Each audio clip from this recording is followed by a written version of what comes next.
Welcome back, and in today's video I'll be showing you how to wrap text around an image on Canva.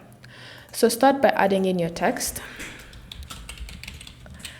and then customize it to your liking. So increase the size of the text.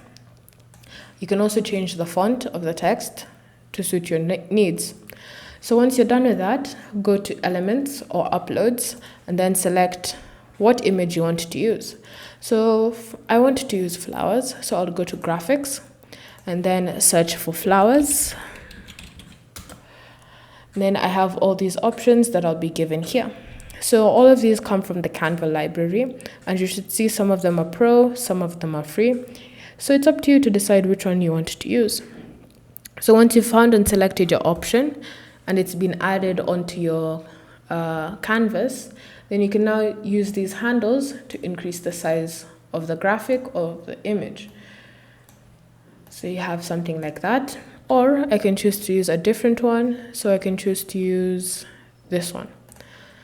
So then once it's been added and you finished customizing how you'd like it to look like, and you've increased it to the perfect size, then ensure that it's behind the text. So click on it, 3 dots, layer, and then ensure that it's sent to the back. And you can confirm that because these two options are allowed and these ones are grayed out.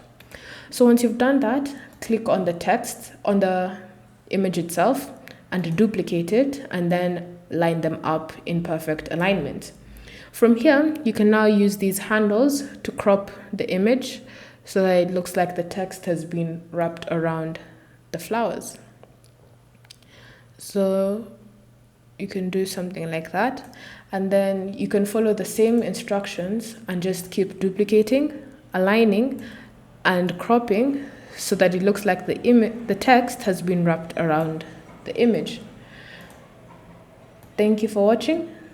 If you have any questions or comments, leave them down below and we'll get back to you.